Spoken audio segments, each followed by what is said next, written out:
Gdy Lee Whannell, wiesz, to ten facet m.in. od Piły, Naznaczonego, Niewidzialnego Człowieka, bierze się za robienie filmów, to oznacza to, że będziemy mieć jak najbardziej ciekawą jazdę, że będzie strasznie, a przynajmniej taki jest pomysł, bo rzeczywiście Wolfman, co prawda polskiego tytułu nie ma, no ale z fabuły wynika, że jest to wilkołak, no nie jest to werewolf z angielskiego, ale jest to wilkołak.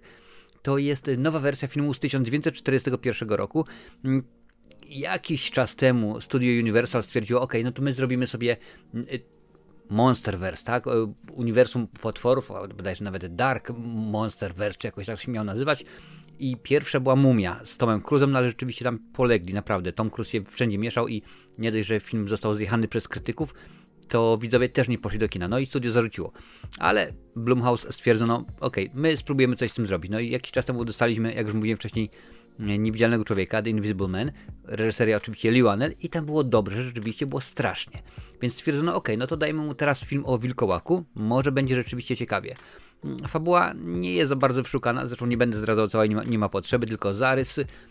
Nasz główny bohater, tak, dostaje ojciec w spadku, zostawia mu dom, posiadłość i jedzie do tego domu, ażeby wszystko to ogarnąć. No i okazuje się, że w lokalnym lesie, niech tak będzie, grasuje wilkołak. No i oczywiście wiadomo, co się może wydarzyć później. Może być rzeczywiście bardzo, bardzo mocno, bardzo strasznie i rzeczywiście powinno się lać dużo syropu kukurydzianego z czerwonym barwnikiem. A czy tak rzeczywiście jest, bo ten film no, ma nas straszyć, tak? To ma być thriller, to ma być horror, ma rzeczywiście być w ten deseń, ale nasi bohaterowie, no tak naprawdę nie byłem w stanie podczas oglądania tego filmu powiedzieć, ok, ja z nimi sympatyzuję, rzeczywiście ja im współczuję, ja chcę czuć to, co oni czują, bo są oni przedstawieni w taki sposób, że tak naprawdę co się wydarzy, było mi totalnie obojętne. Naprawdę, ja wiem, że tak powinno być w filmie, że jak mamy głównych bohaterów, są pozytywni, musimy tak, jak najbardziej, trzymamy za was kciuki, współczujemy, a jak są antagoniści, to owy, tacy i owacy. No ale rzeczywiście tutaj tego nie było w tym filmie, jakoś nie udało się twórcy, czyli Lee Whannellowi sprawić, ażeby rzeczywiście było tak to zrobione, ażebyśmy mogli im kibicować.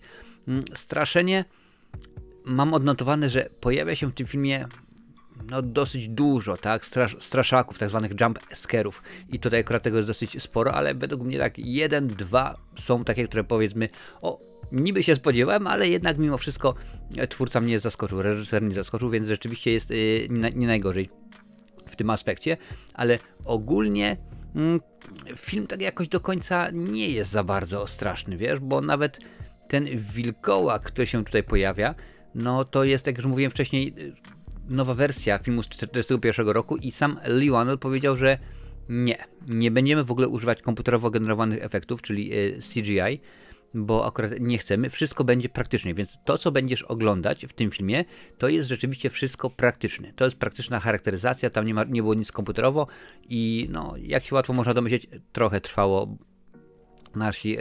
Nasi bohaterowie, którzy oczywiście są przebrani za wilkołaki, musieli troszeczkę posiedzieć w fotelu charakteryzatorskim i tam rzeczywiście to troszeczkę czasu zajmowało, ale wygląda to inaczej niż to, do czego byliśmy przyzwyczajeni ostatnimi czasy. No już nie abstrahuję tego, czy mówimy oczywiście o wilku z Jackiem Nicholsonem, czy mówimy o wilkołaku z Harry'ego Pottera, czy o czymś innym.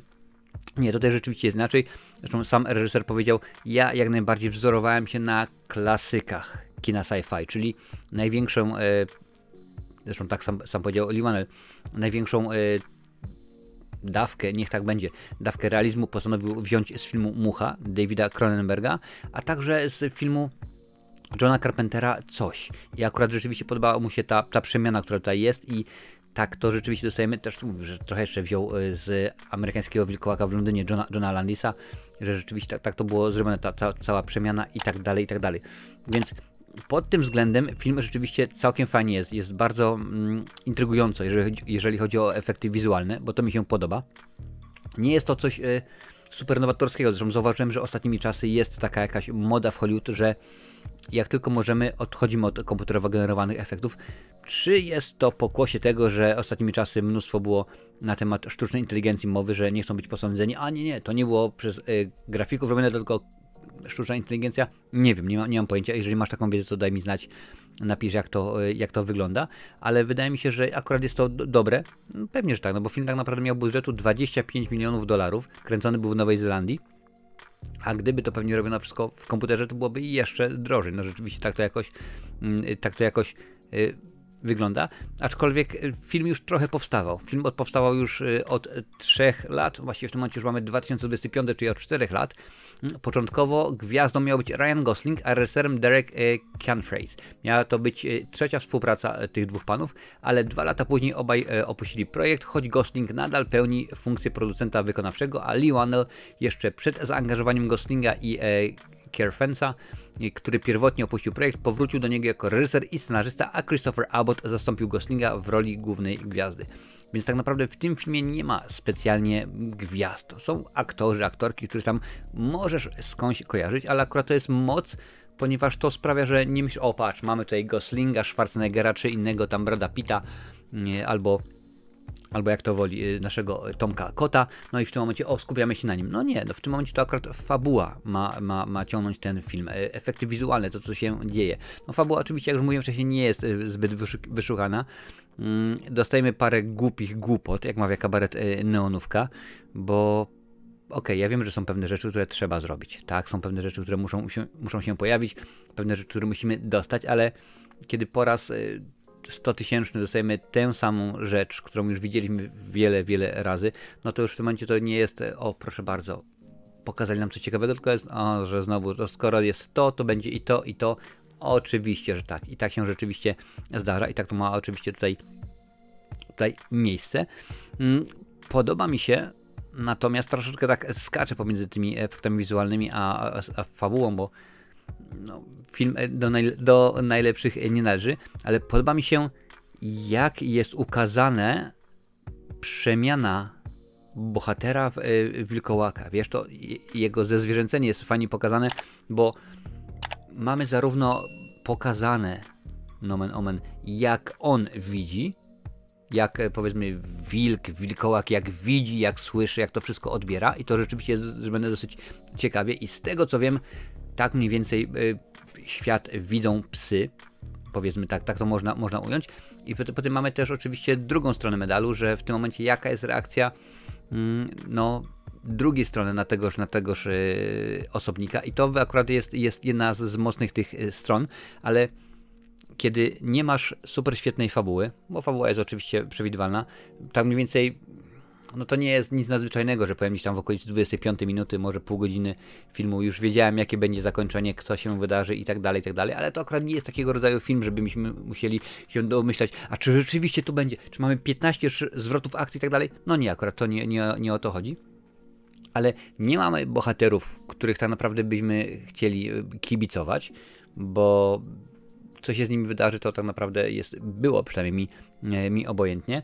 Efekty wizualne bronią ten film jak najbardziej. No i klimat jest w miarę ciekawy, ale nie mogę powiedzieć, że proszę bardzo, obejrzyj ten film, bo to jest rewelacja. Nie, obejrzyj ten film, jeżeli lubisz, jeżeli masz, jeżeli chcesz. Powiem tak, masz wolne 2 godziny, przysłowiowe 2 godziny, obejrzyj ten film. Jeżeli chcesz się bardzo bać, przestraszyć, nie, to nie jest film dla ciebie. Jeżeli szukasz wycyzelowanych efektów specjalnych, które będą pięknie wyglądały, nie, tu nie tędy droga, bo to rzeczywiście wilkołak wygląda świetnie, on wygląda dobrze, brutalnie, tak pierwotnie można byłoby rzec, ale nie jest on piękny ze wszechmiar.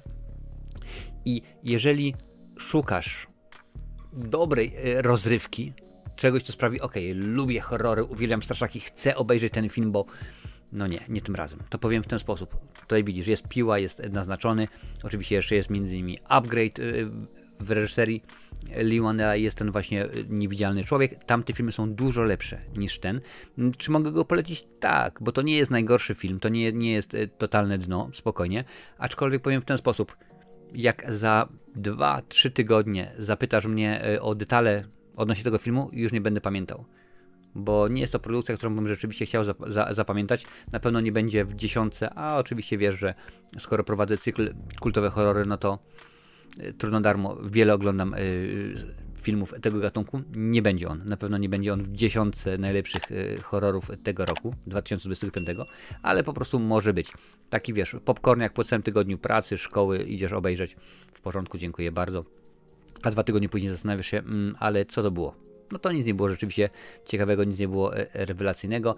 Domyślam się, że film zarobi swoje, bo przy budżecie 25 milionów dolarów, no ja wiem, że w tym momencie miała być oczywiście wielka premiera w tym chińskim teatrze, przepraszam bardzo, TLC, Chinese Theater, jak to się teraz nazywa, czy tam TCL. Ta marka tych telewizorów i telefonów i tak dalej, to rzeczywiście miało, ale okazało się, że są te pożary oczywiście w Hollywood, no i niestety nie można było zorganizować tego z wielką pompą, a tak gdzieś rzeczywiście przeszło, bokiem zrobiono, pokazano i to wszystko. Więc jeżeli lubisz, uwielbiasz filmy o wilkołakach i chcesz ten też obejrzeć, proszę bardzo. A jeżeli szukasz mocnych wrażeń, to nie tędy droga. To po prostu nie tędy droga, to odpój sobie ten film, albo możesz zrobić inaczej.